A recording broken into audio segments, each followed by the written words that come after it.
Discord? Yes. Well, yeah, and it's fine. I'll cut it down and chop it up a little. So we're live right now, but we'll do an actual start of show, and then I'll edit it later. It's scuffed per usual, but that's just how it be. Oh yeah. It's just how it be. Yeah. Let's see. Announcements. We are live over on YouTube.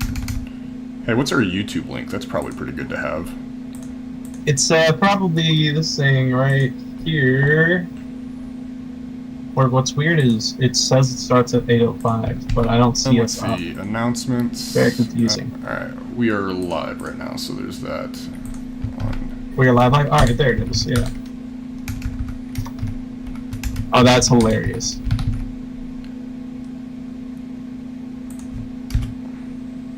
Now, Nox, I have some tragic news for you. Oh no. You've went live with scene 2 instead of scene 1, which we set together. Wait, how is it scene 2? I deleted scene 2. Did you? Alright, then, maybe it's fine, but I don't see... No, it is, it is showing on scene 2. Why is it showing on scene 2? Why is it showing scene 2? It's alright. Oh, you should be able to previews transition. Oh, okay. Oh, now I have the background working. Well, that's good. I'm sure I'll see it in a minute. It takes a second for everything to sync up for me. It takes a second, so hopefully... Okay, yeah, we're good now. It's showing. It's showing. That was weird. Congrats to anyone who's here early. You get to watch Nox learn how to operate OBS and advertise and promote. It's fun. So bear with me for a second. Anyway, how's everyone doing? We'll get the show started here in a second. This is what happens when Sandy leaves us for a whole week. He leaves Nox to figure out how to do technical stuff. It's terrible. But luckily Curly's here to save the day. Nox. Yes. I know on my end. I don't know what it sounds like in on YouTube. Oh no, you're fine. It might just be me. Discord, close Twitter. I can barely hear you. It's fine on the stream, but I cannot hear you. Also, I don't see my face. No, I know, because I have it on the screen. I'll put it up here in a second. Oh, you're smooth now. You're smooth now. Oh, I forget that the link is weird. Because it always does the URL thing. Does it still link properly when you do this? I don't know. Okay, well. I do Twitch streams that automatically say, hey, I'm here.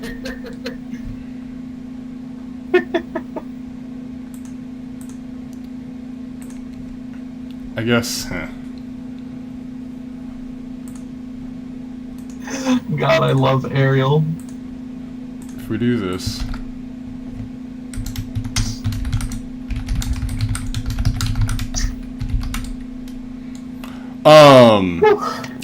Probably not red, because so here's the problem. I'm so bad at OBS that if you join a call, it completely messes up all the OBS overlays and things that I've done, and I'm not efficient enough to be able to do that on the fly. So when we start the show, we're just going to start the show. By all means, though, I am reading... We are, normally we don't read chat and stuff.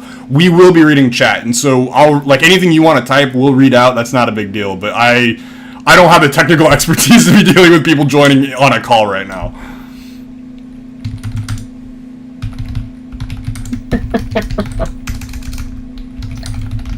I'm still loving how Twitter is in place of me right now.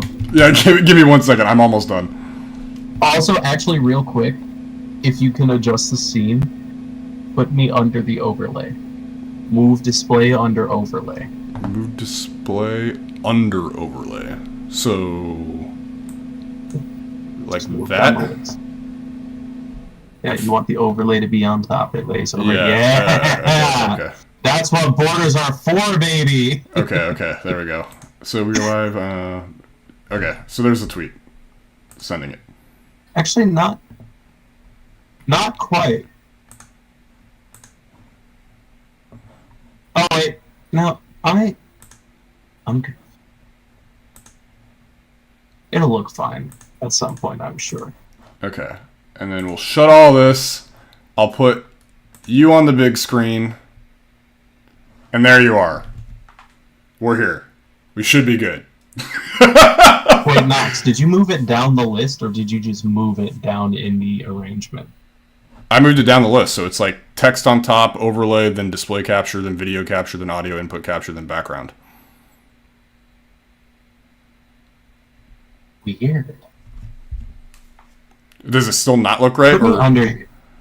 Yeah, no, just put me just above background. just Above background. Okay, Yeah. you are now just above background. Did that change anything?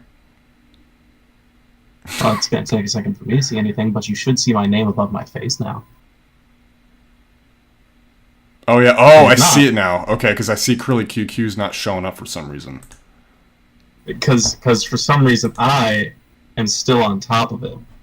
So what if I do below background? Nope, you just disappear. So if I put you above background. Why does it... If you're over overlay?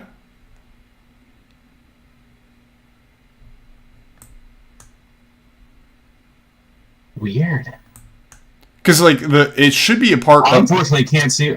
I can't see what's going on anymore. So So what's so weird is like on the preview scene, it shows up. Like I see it on preview, I see Curly QQ, but it does not pop up on the actual scene.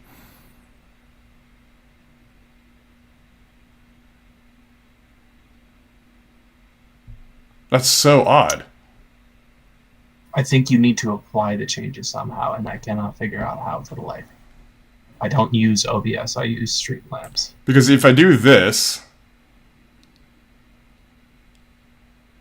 Just hit transition again or whatever. Whatever you did when you got the background working. hey, the transition button does it. Okay. Oh, so it's like, all right, now I understand. Perfectly. All I right. like how news. Fun fact, Nox, you just did the job of a board op in a newsroom. Cool. That was baby's first steps in the boardroom, or the newsroom. I don't think I'm getting hired anytime soon.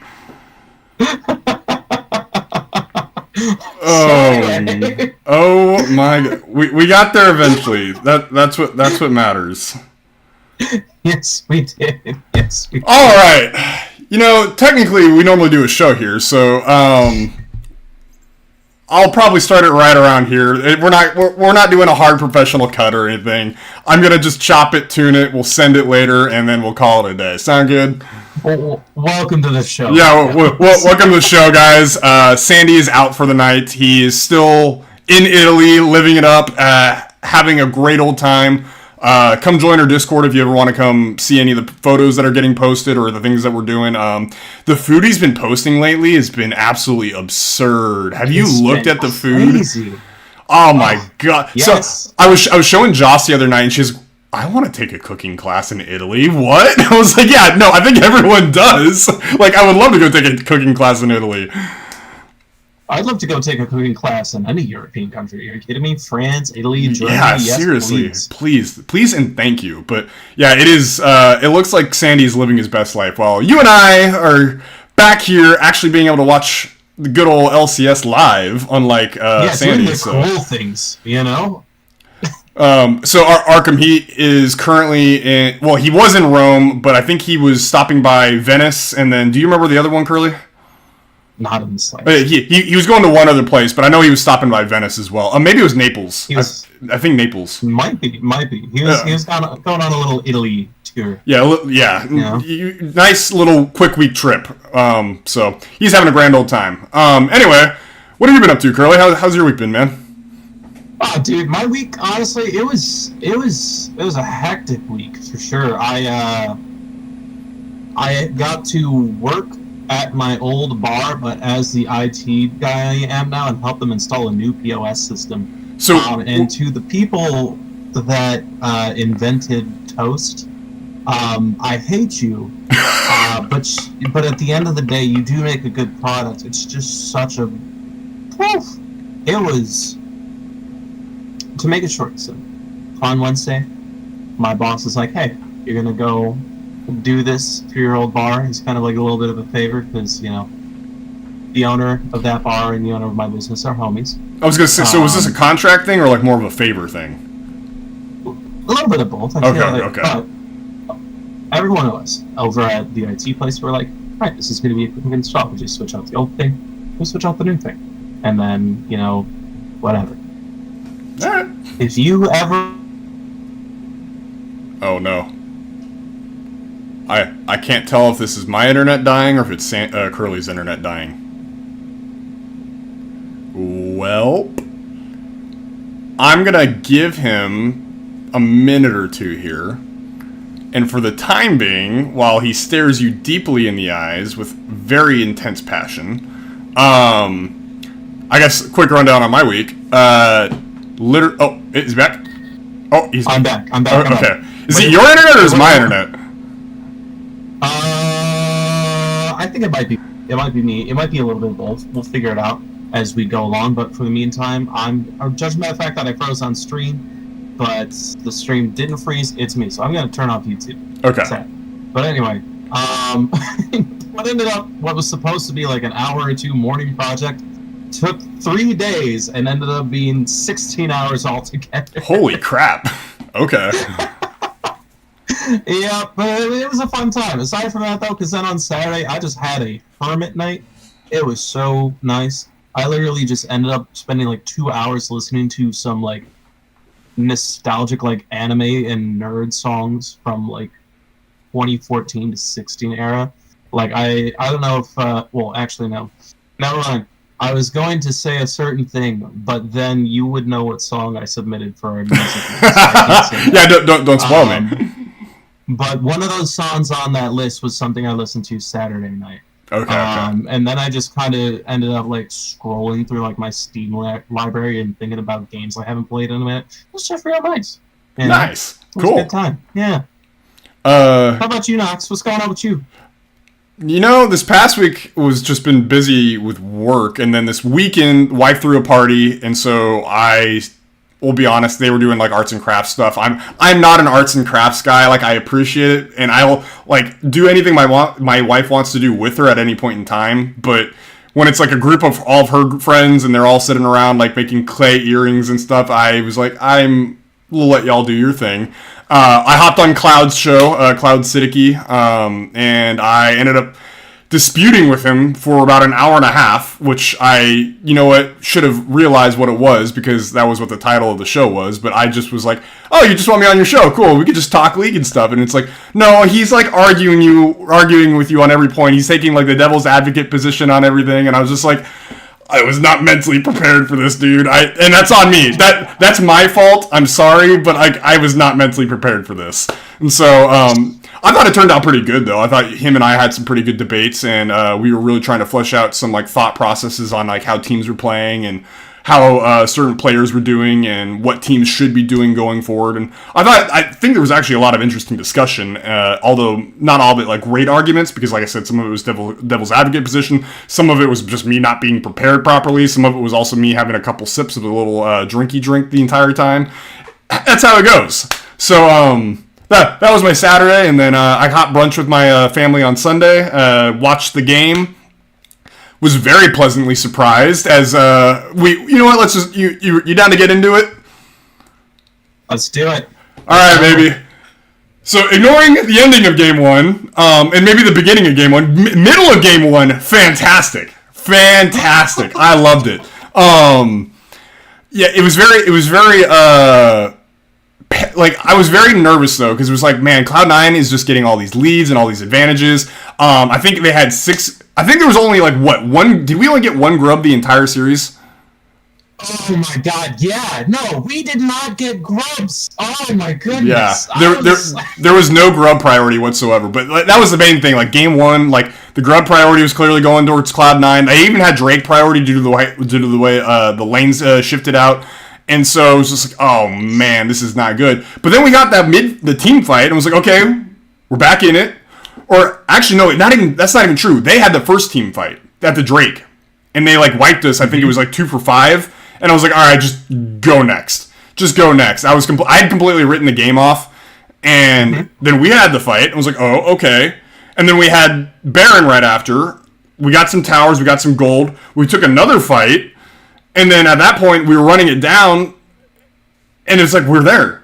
We're so there. Like, what was going through your mind? So like, did you think we deserved it? When we took that fight, I'm like, are we going to do this? Are we going? Keep going. Keep going. And I'm like, no, it's so close. Yeah. Dude. And then it was close. And then there was a part of me that thinks, after all, that we still could have won that game. Yeah, it's hard. Yeah, I really think at a certain point when Masu died, I think maybe we should have probably just taken the inhib and call it good, because we still had so much tempo advantage going on at that point. But I really do see the window, and maybe there was like a couple things that could have been changed in the actual final seconds to maybe have ended the game right there and just called it a 3-0 day on the spot. But it is what it is. Yeah. Both Red and Arkham kind of talk about the grub priority as well as like our team composition, pointing out the fact that we were a Smolder Iron team, and this is true. Like, it's a very heavy scaling team. I think what was maybe more my worry initially was the dive that happened in Game 1 onto both Masu and Busio. That felt really bad, and I felt really put us behind. Because I don't think we had, like the grub priority is one thing, that's fine. If you're going to trade grubs for, like, Drake, that's cool. That's just the decision that you're making in the moment of the game. But what really sucked in Game 1, I thought, was the fact that the dive happened and we lost Drake priority, and it's like, okay, you're starting to snowball a little quickly. Did we manage to hold it down to 4K? Yeah, but honestly, in my opinion, 4K is kind of a lot when it's around the 15 to 20 minute mark. Like, that starts getting really difficult to deal with. We pulled it out in the team fights, like, and that's great, but like, I really don't want to be getting to that point, and that was kind of like what I was thinking throughout the course of the first 20 minutes of the game or so, until we started really pulling off those team fights. But yeah, the whole grub thing, like, don't get me wrong, like, I guess just grub priority was not on the docket list for us that game, and it was extremely on the docket list for Cloud9. That's all well and good. Just the Game 1, I got a little paranoid about the Drakes, and the fact that even still, I think there should be a little bit of mid lane priority or something to maybe just sneak a grub or two here and there. Because if they're getting all 6 in all the games, like, that's rough to deal with. Even like 5 or 4 is like a little bit more manageable, I would figure. You actually play the game, by the way, Curly? Would you agree? You know how it feels to play against grubs. I mean, I usually know how it feels to play grubs because I am a top lane split pusher kind of guy. Or even when I'm in the bot lane, I default to split pushing. It's my favorite thing. So I make sure my junglers get grubs in my solo queue games if I can. So yeah, no, it doesn't always feel the best to deal with that. So. But yeah, that's Game 1. Game 1 ended. I'm not gonna lie. I was like, ah, shit. like, this is bad. This is really. I was very demoralized. I mean, here's the thing. I was like, dang, because like, even in the last seconds, the 1v3 Smolder versus everyone else, I'm like, you can do this. There's no way you can do this. You gotta like have hot hands. But like, you can do this, and then he couldn't do it. But like, he did. But like, there's a way. There's a way that goes right. Like, you know, the freaking one scenario from Infinity War. Like, there's how many do we win? There's like 13 million possible opportunities. How many of those do we win? 1. Unfortunately, we did not. We did not get that one. Okay. We were in like the 10% percentile, but it's not that one. Yeah. So okay, we got it right the next time. Yeah, and so actually going into Game 2, when you saw pretty much, it was almost like a run back of draft. Obviously there were some changes a little bit, but like what were you thinking going into Game 2? I was like, why are we just copy pasting? And it wasn't just us. I was like, why is everyone just copy pasting from the first game? Yeah, like both teams. It wasn't a straight salty run back, but it like the concepts of what both team comps did were basically the same. So it was like, I don't, especially because we lost. And I mean, the early game was not in our favor either. It looked like it was a salty run back because we even hovered Ash for a vast majority of that lock-in before the Kaisa pick. Yeah, and so for me, I was like, okay, what, like, something has to change here, right? Like, it's one thing to run the draft back, but if you play the same way you did in the first game, there's no guarantee that you're going to get the team fights again. Like, if they skill check you on this round, then you're just down 2-0. And so I was extremely paranoid about that. I will say, I thought the way Inspired played a little bit, the Ivor in this game was a bit different. He actually had lane presence. I think if you would, like if we had the stat for jungle presence, because normally, like I remember week 7 versus Cloud9, there was a stat that popped up showing that Inspired had the lowest jungle proximity out of any jungler in the lead for mid laners. In fact, he was lower than the lowest because he was 9th. So, I guess, I don't know. Shout out Shopify Rebellion for that one. Yeah. So, whoop-de-doo on that. But no, I think if you had actually checked the jungle percentage, it would have been actually fairly high this game. He was actually visiting Quad's lane. He helped Quad get a kill. Well, actually, he got the kill, but he got a kill on JoJo again. And so I was like, oh, okay. And then he immediately went top lane. He got a gank on for Bwipo. Didn't quite get the kill, but burned both biscuits in a health pot. Burned the flash as well. It made Bwipo's lane so easy. It was like a Sante not giving us the takedown. Yeah. So just the little frame of it almost hitting him. It was so close. But it was such a different Inspired, I thought. Like, because normally we're so used to seeing Inspired do classic jungle pathing, what he was doing in game 1. And then in instances where it's like, yeah, your bot lane got punished or your top lane gets punished, like, and then he falls far behind. It was very MSI-esque in my opinion, but the only difference here is we actually skill checked him a little bit in the team fights and we almost made a comeback. This one I thought was Inspired really making a effort to put himself on the map, make himself known in lanes, let the laners know, hey, it's not just Blabber who's like a jungler in this game. I am here too. And I was like, wow, this is a nice switch up. I don't know if you have any different thoughts on that, but that was kind of my thought process watching Game 2. Game 2 was a roller coaster, because at first I'm like, yay! And then we still, like, even though he did that, we did not get any grubs, we didn't get Herald, and we gave away 3 Drakes. Yeah. And we were against the wall. I was like, you can go back and check the chat logs in various discords. I was Doomers and Curly. I was like, I need to apologize to Inspired, because I'm like, man, the way he plays his game is hurting us. You know? And I was like, why are we so restricted? And then the turn of the tides happened. The Smolder activated. And I was like, no way. Yeah. Are we doing this again? Yeah, and so that was the thing, right? Was basically Quad came back online, which Quad got player of the series, if I remember correctly, right? At least I hope he did. And justifiably so. Yeah, okay. That's what I want to hear, because Quad was playing out of his mind. But I was just, I think, honestly, a little bit. Yeah, and again, I need to go back and kind of look a little bit more at like the pathing on Game 2 a little bit and see why we were still giving up Drakes and the Grubs on this particular instance. But I thought Quad got a little bit more ahead. He was able to push lanes a little quicker and got a little faster CS. He was just more present a little earlier on in the game compared to Game 1. And so when the team fights started rolling in, Quad's performing. You have Masu, who's on his like signature Kaisa, who's able to like kind of dash around and like kind of just dance around the enemy team. Team fights are going our way. Bwipo's able to dive in the backline, being an absolute menace with the Croc and getting support from the Ivor and Uninspired. So yeah, I thought all of that combined, like the extra like little bit of push in the jungle presence, things that you and I have been asking for, Sandy's been asking for this whole split of Inspired just showing up in the lane a little more and like giving just a little bit of the extra tempo advantage to some of the laners, I thought really mattered this game. I thought that it was honest to God deal breaker. And so I loved seeing that. And so we ended up going on and closing out the game from there. And it's like 1-1. Like, okay, we got a series on our hands. I'm still not confident that we're going to close it out. But in my head, like, the noticeable change in seeing how Inspired was playing in terms of, like, his play style, I was like, okay, I think there's a bit of a switch up here. We have a chance. Oh, yeah.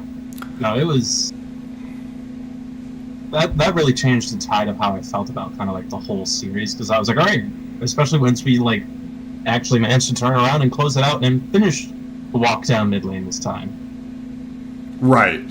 So going into game 3, yet again, same exact almost concept from Cloud9. We run the Renekton back yet again. Just the handshake Renekton Cassante between Thanatos and Whippo. They're just like, they had to play the same game 4 times in a row. I feel so bad for them. I would go insane. What did you think about the Amumu? So I need to be perfectly candid. Game 3 had the least of my attention. Because I was I had to watch this in the middle of my D&D group. Okay. This was the time during the session where I had to be the most active, because it was we split the party, and it was me and one other dude, and it was our time. So anyway, game 3 is kind of a blur to me. I don't remember what really happened. I think someone needs you to recap it for me. I'm like actually kind of looking at it on my phone right now. Oh, this was the game that basically it started out slow again, and really it just came down to the fact that Inspired got the Baron steal. Like, we lost the fight in mid lane. We had multiple attempts where Busio was on the Nautilus, Blippo was on the Renekton, both trying to dive the back lines, and we just couldn't get a pick. It just wouldn't happen. And so it happened like twice in a row. One time with Busio, one time with Blippo, and then finally, I think it was after the Whippo death, Cloud9 rushes Baron. They're like they're running it down. Blabber does not have Smite critically. He used it in the team fight, and then basically Cloud9 just pauses Baron. They pause Baron at around like 1.4k, and it's just like, hello. And I want to say it was Vulcan who was the one like kind of holding it down, making sure that Inspired couldn't get in the pit, and then he lands the Q, and he does this whole fly-in, right? He just fully into the Baron pit, and he gets the smite off right as it's right in smite range, and then FlyQuest wraps it up nice 3v5, because like they're getting chunked so badly from Baron, and it was just kind of done from there. And I think, honestly, that was kind of the mental breaker for Game 4. I think I actually remember that moment, because then I remember Busio chasing down Thanatos. Yeah. Just like getting that kill on him. He's diving the top tower. You are not leaving me. Yeah, he's like diving the top tower, and he hunts him down on the Nautilus Q. So no, that was like the basics, because I thought we had a great early game yet again. We had some great dives. I thought that the lane swap went well into our favor. Funnily enough, I thought Cloud9 was the one who initiated it, which is another. So that's something I want to talk about here in a second. But I thought we had some great ganks. We were pressuring really early. And basically, we had actually a decent early game advantage. I was like, okay, cool. This is what I really wanted to see. And I just, in general, was extremely happy with how the early game went. And then basically started kind of heading downhill as like things started grouping up. It was like, oh, no, we can't team fight.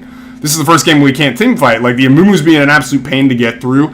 They're just shielding everything, and no one's dying, and we keep getting picked off. And honestly, it was just that massive swing in the Baron fight. I really do think that broke the series open. It's funny to say that the series broke open in a Game 3, which, I mean, it's also like a deciding game, right? Who has the advantage going into Game 4, 2-1, so on and so forth. But I think it completely broke Cloud9's mental. Like, man, we had a 5v3 in the Baron pit, man. Like, they had 2 people dead, and it should have just been game over from there. And you let Inspired in, you get the Baron, you get the Smite steal off, and then you get aced from a 3v5. Like, mental's done. I'm out. Bye-bye. I'll see you next week, Dignitas or 100 Thieves. Because that's basically what Game 4 was. At that point, it was... What was the final kill total? 12-0? 14-0. With a nearly 9k gold lead. Yeah, so... Like I said, I don't even think there's much to talk about in Game 4. Game 4 was... What I do want to talk about, though, is, very interesting fact that Cloud9 was the one that was initiating lane swaps. Do you have any thoughts on that? Because typically, in my head, I think it's us who should be doing it. We want to be the ones doing the lane swap. Cloud9, did you not see us at MSI? Why are you trying this now? Why are you learning in playoffs? If you want to get to the world stage, this is the worst time to experiment with that. Yeah, like, I wonder... I really wonder if it had something to do with the Cassante-Renekton matchup, because I know the way Bwipo can play Renekton into Cassante, it can be unfavorable for the Cassante, but I really don't think it's that big of a deal. On top of the fact, I'm more prone to give Berserker and Vulcan in lane, credit where credit's due. They are very good laners, whereas I think we sometimes struggle in the 2v2. If I'm Cloud9, I want Berserker and Vulcan playing against Masu and Busio in lane. I think they unless the matchup's giga bad, right? I think they're typically the better laners. I want that matchup. So it was for me, it was a little confusing that they were opting for the lane swap, where Masu and Busio are getting to just skate scot-free into the mid game, tons of gold, tons of items, and then they get to play these team fights out, where I do think Masu has been the better player in that regard. And I think Busio's also had massive improvement this year in that regard. Yeah. I mean, I don't know. I do not know what was going on in the game plan. I don't know why they thought, what decision led them to wanting to do the lane swaps. But if you want to stay in playoffs, maybe don't do that next time we face. Yeah. If we face again. But yeah. We'll see in that regard. But yeah, we'll see what happens there. So game 4 was beautiful. Yeah, there's not really much to comment on. I think everyone just played the roles beautifully. I just crushed them. All the team fights. I think JoJo was also having a really rough series as well. Constantly getting. I mean, they stuck him on the Corki four times in a row too. Yeah, something's got to switch up in that regard as well. They just didn't want to touch the solo lanes at all. And then the one time they switch up Blabber, I think they just had a really stale game plan. I think that's part of what it was. So because yeah, I don't know. I'm sorry, I'm kind of mumbling over you. I'm just because that's how baffled I am over Cloud9's game plan. I don't know what they're doing. All I'm saying is I always had faith in us. So This is true. You are the. What did you? Actually, you got it right, didn't you? You said 3-1, or did you say 3-2? I said 3-2. I said okay. The limits. You got the score right, just the way it was wrong. Yeah. But no, I just the fact that we actually could have, or already kind of had a game 1 as our entire series against them the last time, where we were doing well but didn't quite win. That's like I said, we had just faced them recently. We knew we can do our homework, come back, and that's what we did. I don't know how it's going to translate to this next week, because we haven't faced this team since week 1. June. It's literally been what 10 weeks, 11 weeks. A while. Yeah, it's been 10 or 11 weeks since we last played Team Liquid. So okay, yeah, let's wrap up the Cloud9 and we can get into Team Liquid here. So well, all I'm saying is, I know that everyone's talking shit on Bwipo for inting and all that stuff, and I will say he's definitely volatile. But even in our losses, those late game team fights, he pulled off some crazy moves with Renekton. Bwipo stepped up this week. This is what you and I were talking about last week with Sandy. Was I needed Bwipo to lock down the pick. Happened to be Renekton. That's cool with me. He looked comfortable. He was a menace for Cloud9 to deal with in the backline and team fights. That's everything I wanted to see. I am extremely, extremely happy with how Bwipo played this week. Can he replicate it versus the GOAT that is Impact? We will see, and we can get into that here in a second. So yeah, do you have any final notes on Cloud9 before we wrap it up? I mean, who are they against? 100 Thieves? I think they can pull back against 100 Thieves, or We'll see. There's some people debating that Dig may be ramping up a little bit, but I've still got 100 Thieves favored. I actually, there's a small crazy part of me that thinks if they face Dig, they're out. That if Cloud9 faces Dig? Yeah. Really? That's a Curly's hot take, Evan. Put it in there. That's actually a good hot take. I mean, hey, vibes can be hot takes. I think that's a good hot take. If Dig beats 100 Thieves, you think that Dig can beat Cloud9? I'm down. Put it in the hot take oven. That's good. All right, let's get into FlyQuest versus Team Liquid. Red says 3-1 Fly is my prediction. T-Odd an easy 3-0 while we had to play a real team. I think we'll be more prepared and a little bit warmer. My only concern is Teal's probably 100% banning Renekton, so we need a good champ for him to play. Yeah, I would say probably pretty good notes across the board. I'm, as always, usually a little bit more pessimistic. But Curly will probably join you on the 3-1 Fly side or 3-2 Fly side. We can get in your predictions here in a second. But no, I think in general, in regards to Bwipo, yeah, I think Team Liquid is not going to have as nearly stale drafts as Cloud9 did.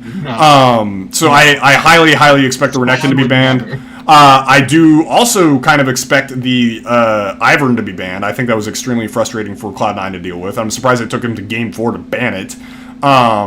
I don't know. It's kind of hard to ban us a little bit. I think we're having like kind of a glow up right now in terms of champion picks because I mean right now Masu is consistently forcing an Ezreal ban, which is massive. Inspired is currently constantly forcing a Lilia ban, which is also massive. If you're also forcing an Ivern ban and you're also wanting to ban a Renekton ban, you're not getting enough bans in the first phase. We're getting something that we really want. So that's really good going into Team Liquid. At the end, on the same front, though, Team Liquid has a bunch of picks that you're going to have to deal with, too, that you don't want to deal with. So, I guess, Curly, to start it off with, what are the main points that you're looking at when we go into this matchup? I think the big thing for me is I think we just kind of need to keep our composure. I think we've shown that we can approach the game with a stable play style. I think we've shown that we have a strong mental and can pull it back from like literally the back, our backs against the wall. And so I think draft will play a very minimal part. I think it's going to come down to just who stays resilient and who has the better game plan, you know? I do think we finally shaped up in our playstyle, and what I'm most excited for, if I'm being so honest, is the bot lane matchup. I have always, like, Jan is arguably the best ADC in the league right now. So, Masu himself said it today on Pros that the TL bot lane is the best laning lane in the LCS. So even he acknowledges it. Yeah. And then I think Core JJ, you know, who I'm always very critical of, is actually doing a real good job with Jan. Like, he's working real well with him.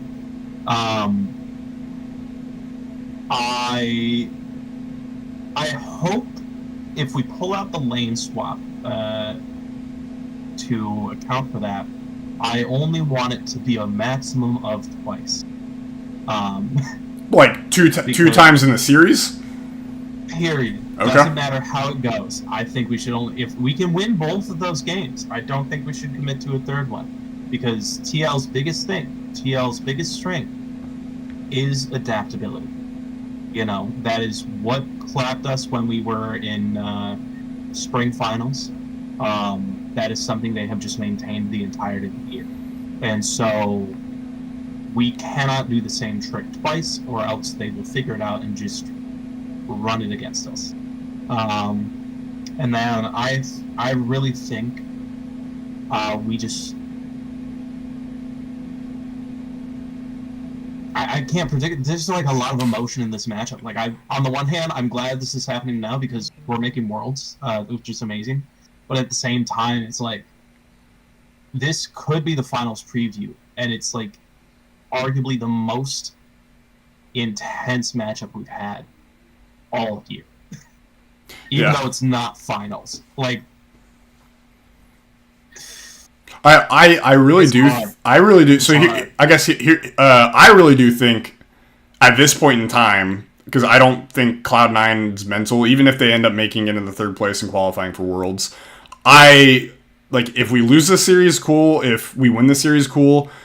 I don't see Cloud9 beating either of us again, whether it be Team Liquid or FlyQuest. No. So we are objectively we are the top two teams in the league, and I'd say we're like right next to each other. I think this series on Sunday really showed that. Yeah. Like it's been a long time ramping up, and then we're like, all right, guys, just in case you forgot. Yeah, Cloud9 is going to need some form of mental reset if they actually want a chance of making it to the finals. So for the time being, I'm going to operate under the assumption we're going to get 2 FlyQuest versus Team Liquid matchups, 2 best of 5s in the period of 2 weeks, basically. So, yeah, I'm extremely excited to see what happens here. But I'm not going to fret too much about what is shown and what is used, because I really do think it's just going to be the real game plan coming out the week after. Oh, yeah. So, yeah, that's kind of my current thought process on it. So, with all that said, because I do want to talk about Worlds a little bit, because I mean that's like literally the thing down here. By the way, FlyQuest are back at Worlds, baby. So LCS isn't even over. We're ready for Worlds. Yeah. So, because here's the thing, you and I, and when he's back, we can get hype going into finals week, because no matter what, we're there, we're qualified. Whether it's coming from the lower bracket or we're waiting to see who we're playing in the winners, most likely Team Liquid.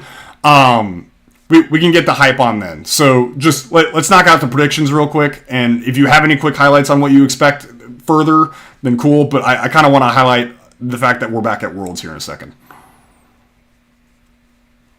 I'm leaning 3-2 FlyQuest, bro. All right. It's gonna be hard, but I think we've got momentum. To kind of like, I didn't even think about this at first. Red does have a point in that they faced 100 Thieves and we faced what was supposed to be a challenge. And so we arguably had a bit more of like a stress test on us, where they just had business as usual. So there is the argument of which has more value. But yeah, I think it's going to be tight. I think it's going to be great. I think both teams are going to really play just good League of Legends, I hope. It's that's the dream. I'm very hyped for it. Yeah. What I want to see and what I'm hoping for is that the guys go into the series and they just stress test. Like, I really want them to just stress test against Team Liquid, figure out how they're feeling against another stress test team. Because I mean, don't get it wrong, we're a challenge for them too. They're gonna have to work their butts off to deal with us. So I want to stress test Team Liquid. I want them to go into finals going, okay, like no matter what, we're gonna have to work for this. But I at the end of the day, I am gonna lean Team Liquid. I do think Impact is performing at an ungodly level. It is crazy how good he's performing.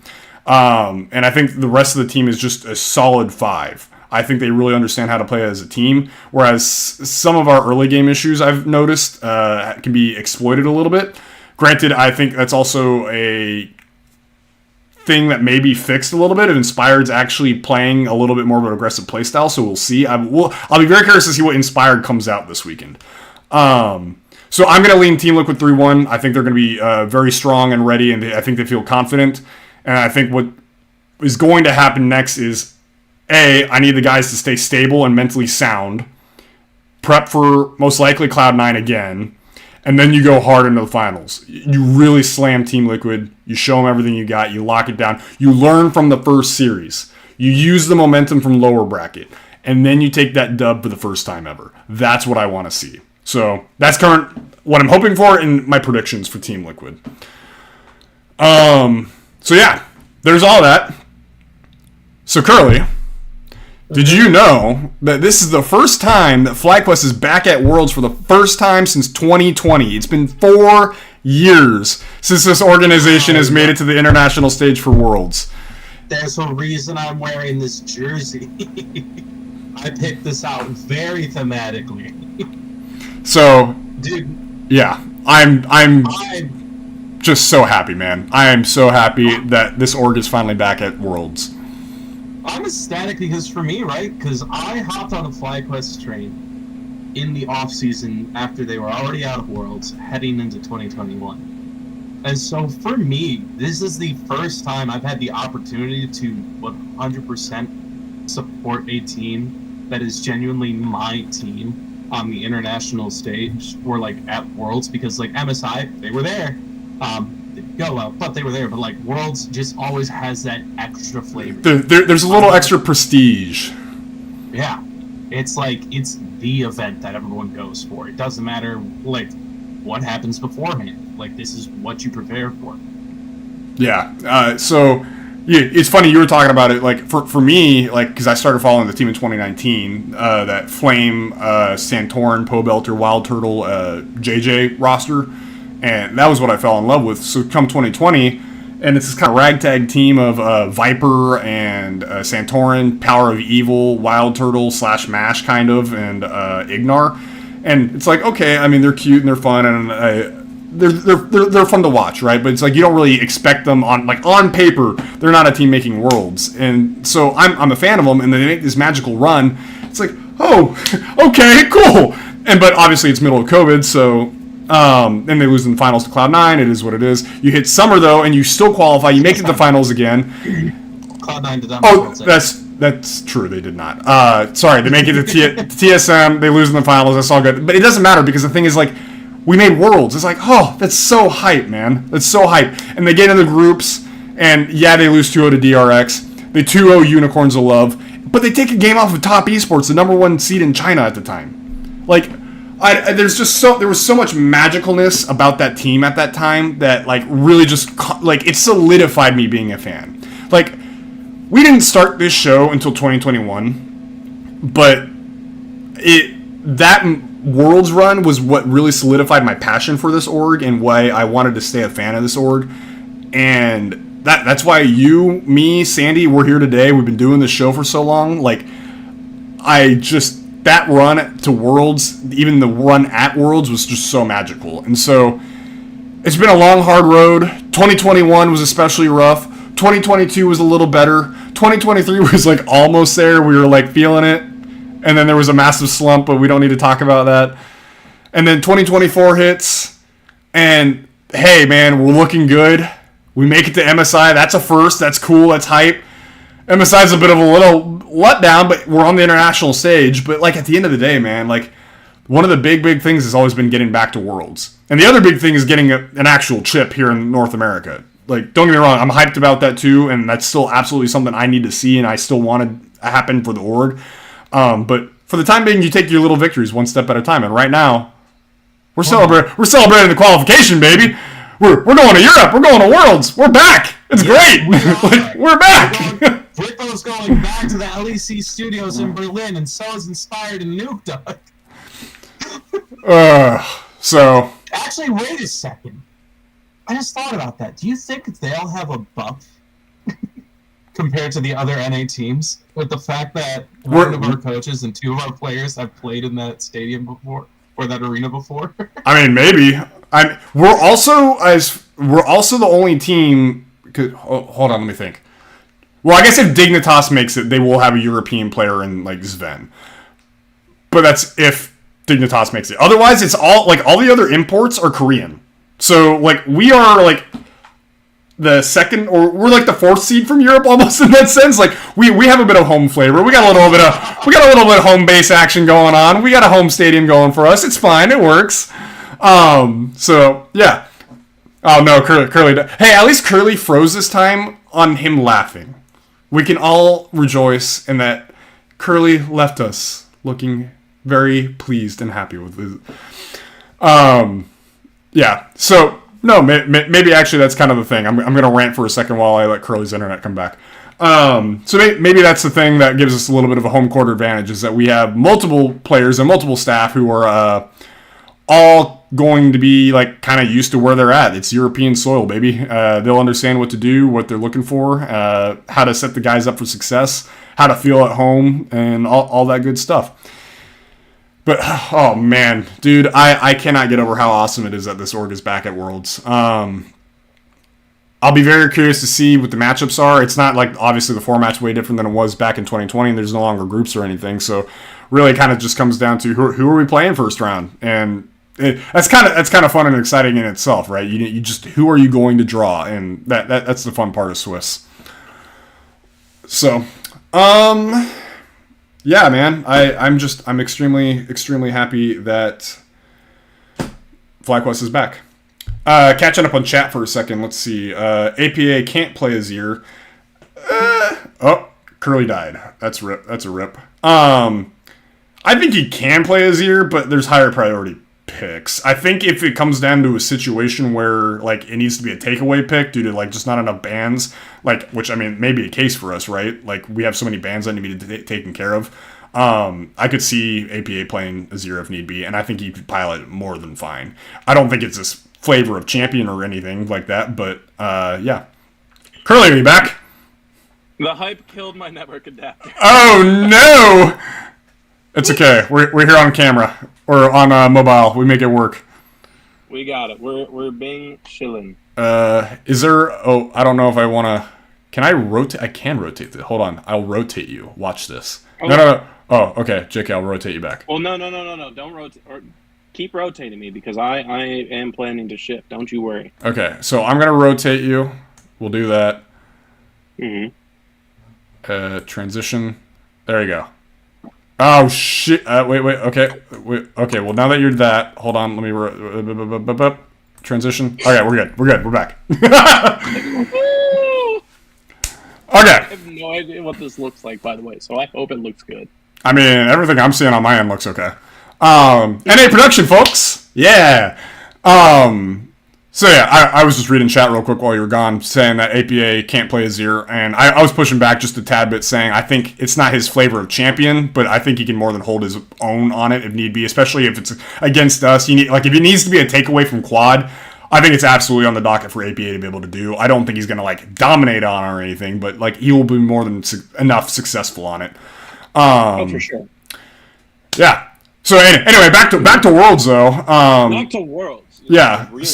So what I don't know what you heard from me and what you didn't hear, but basically what I was saying is that it's different than last time we were there, where groups was a thing and seeing who you're going to be playing in your group. This will just be drawing who you're playing first round, and so if I remember correctly, there is no seeding, or actually no, that's not true. There is seeding the first round, and it has to be against another major region, if I recall correctly. And so. Yes. Say we finish third, I think you can play a first team. I'm not exactly sure how the seeding works, but basically, like if we finish third, we're not playing another third seed. If we finish second, we're not playing another second seed. If we finish first, we're not playing another first seed. So I guess with that in mind, are there any teams that you would like to see us play first round going into Worlds? Well, I mean, Booker kind of already said it. I would love to like hit Fnatic a little bit. I think that would be real fun. Yeah, if we get Fnatic first, because in the words of Core JJ, hey, I like winning too. I'd like to play Fnatic. See, if I wanted to just win, I'd say let's play Mad Lions, because like,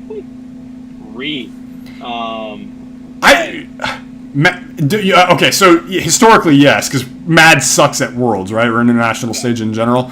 No, but I've seen their weirdness in like the pushback in LEC. But also, LEC is a...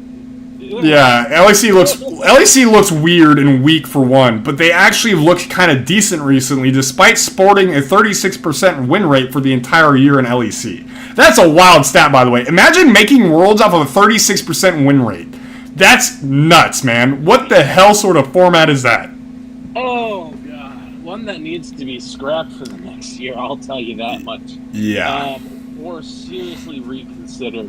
But man, but I think another team that I would actually really kind of like to get out of the way is like anyone from LPL. I'd like to like throw it down with the LPL from the get-go. I think it'd be fun to start off hot. I don't think I want to play BLG first round, but I think most of the other teams I'm down to like I'm down to give it a shot. I don't think it'll go well, but I'm down to give it a... I just don't want to play BLG, because I think that would be a tad bit demoralizing with how they're playing. BLG currently is one of my favorites to win Worlds right now. I haven't even thought about that, man. I can't wait. I got to get Pick'em's leaderboards together next month. We'll figure it out. Yeah, we'll get it figured out. But, no, I kind of agree with you. I think, in general, I think T1 is beatable. I think pretty much any... maybe not HLE. HLE and Gen G are looking pretty tough. You think T1 is beatable? Like, you think we could beat T1 or just T1 in general? I think T1 in general is beatable, man. I don't think they look that great. Like, I mean, TL's already taken multiple games off of them. I think if TL clean it up, they can do it. I think if we can beat TL, we have more than enough capabilities to beat T1. So I actually, funnily enough, I don't mind playing T1 if we hold good mental. Because obviously, like, we saw what happened when we played them at MSI, and that did not look pretty. But if we have good mental, I think they're beatable. I really do. It's still tough, don't get me wrong. Yeah. But, yeah, so, like, long story short, I think 3rd and 4th seeds from Korea are absolutely beatable for us, so I'm cool with any of them. I think the bottom 3 or the bottom 2 of LPL are absolutely beatable. And then I don't know who is. I think it's Top that's in the finals with BLG. I don't know. I don't have my. I think the top 2 LPL teams are probably just not beatable either. But I think the bottom 2 of LPL are within range of being able to take games off of or even possibly beat. Cloud says Cope. Is that because you're being a TL hater right now or an NA hater right now? There's a difference. But yeah, I think it's in the realm of possibility. There's not a realm of possibility versus Gen G versus HLE versus BLG and versus TES. I don't think those are ever in any way, shape, or form going to happen for us. I'd like to avoid them for as long as possible. Oh, Weibo's in the final. Okay, so maybe it's just the bottom 4th team of LPL that makes it then. Because Weibo actually did look good now that I'm remembering properly. Because I think Top took... Oh, because it was LNG. LNG looks not great in my opinion. This is a really fun roller coaster. So, no, because I don't really follow LPL that closely. I've been watching enough games in the morning at work when I first show up that I've, like, kind of got a little base idea. But, no, the top 3 teams at LPL don't look that great. The 4th team, LNG, I think is totally beatable. And the bottom 2 teams of LCK are totally beatable. And in regards to LEC, hell, man, I think all 4 of those teams, or actually, I guess it's only 3 teams. All 3 of those teams are absolutely beatable, man. So, really... I love the Wook G2. Are you kidding me? Yeah. How satisfying that would be? Oh. I do, yeah. I think basically there's 4 teams that I don't want, or 5 teams I don't want to touch. The top 3 of LPL, the top 2 of LCK. Anyone else, fair game, man. I really wouldn't down to play anyone. If we actually show up in our regional finals and we show that we're playing competently, I think we can do it. And same goes for TL. And then if Cloud9 goes back to regular season form and JoJo actually gets his crap together, I think they can do it too. I think the quality of NA this year looks solid. I really, really do believe that. But I think we have to show it against each other in the finals of LCS. Oh, yeah. I find it funny because the trajectory of Summer is like, man, Summer's rough. And now we're like, we're the best. It's funny how things change. It's just that world's hype. You can't not, you know? Yeah, you can't help but be excited for your... You can't help but sip a little bit of copium, man. Like, normally all year long, y'all know me. I am I'm on a diet of copium. I don't drink copium. I don't touch it. But something about when September comes around, October comes around, someone starts dropping the bottles off of my doorstep, and I'm just like, oh, a little bit won't hurt. And then I'm like over here, like 3 days later, the whole case is gone, and I've like chugged the whole thing. I am an NA copium, man. It's crazy. Curly is really quiet. Let me up Curly a little bit then. That does make sense. I went from speaking right into a mic to into AirPods. You missed it, Cloud. His computer completely crashed when he laughed too hard. So the previous mic settings were due to his computer, and now he's on a mobile. That's probably why. AirPods do not equals Blue Yeti. Yeah. So outside of that, I think that's kind of my general hopes for Worlds. I would really, really love for because do you think realistically? I'm gonna stop sipping the copium for a second here. Okay. Do you think that we will be able to make it to quarters, even quarterfinals? Be honest. It'll have to really depend on how finals weekend goes. Yeah. But if we get the right path, yes. Snapshot, yes, especially because Swiss stage is actually a really beneficial stage. Like it gives a lot of it gives you a lot of room for potential failure, and a lot of room to recover that the previous groups formats did not. Where if you mess up your games in week 1 and then lose your first game in week 2, does not matter what you've done, But with this, every game contributes to your standing. So we might lose the first game depending on who we play, but we've still got the chance to make the comeback, and rise up. And so that format alone is something that I think would benefit us. I think we can sift our way through a Swiss stage onto quarterfinals. But again, that is just my snapshot. I am full of hopium. I'm more inspired for this team than I have been all year. Even though I was really hyped when I went to spring, there's just a completely different feeling. I am full of belief for this team. We can do no wrong. Yeah. So I think, because as a general reminder, round 1 is always best of 1, round 2 is always best of 1, and then elimination and qualification matches are best of 3. Promotion, qualification, promoted to the bracket stage, qualified. Yeah, you get the point. Qualification, yeah. So the dream path that I'm hoping for is, and there's a tinge of realism to it too. The dream path I'm hoping for is we get a European team round 1, right? Round 2, we get one of the bottom LCK teams or the 4th place LPL team. Round 3, let's be honest, because at that point you're 2-0. You're playing probably one of the top LPL teams or one of the top LCK teams. You're not gonna get away with qualifying on the 3rd round. That's fine. What I'm hoping though is round 4, you catch someone who's either the bottom LPL team or one of the bottom LCK teams, or maybe even a lucky European team, and then you qualify from there. I'm hoping for a round 4 entry into the. I'm hoping for an NRG basically. NRG from last year. That's what I'm hoping for. NRG can do it. Or NRG can do it. Or technically, because you can get same region matchups, maybe we run into Team Liquid or Cloud9. That'd be dope too. Because I think that's still totally what. I mean, it wouldn't be a region kill if it's qualification. They just have to go to round 5. It's fine. True. So then we guarantee 2 teams. Yeah. Or at the very least, or if you get an NA team in round 4, then you get a guaranteed NA team in quarters. So I'm happy with that too, because at the end of the day, I become an NA fan when Worlds comes around. I will be a more FlyQuest NA fan than any other team, but I'm still an NA fan. So I'm hoping for an NA versus NA matchup round 4. So yeah, if you can't tell, we've entered the copium section of the show. It's very rare that I get to do this because normally I'm the guy that's just trying to understand how can we even get to this point. We made it to this point. Let me sip my copium. Let me drink my copium. Let me chuck my copium. I'm having a blast over here. So, yeah. I think though that's about pretty much everything we wanted to hit on tonight. Unless there's any other major topics you wanted to hit on though. Was there, Curly? No, nothing from me.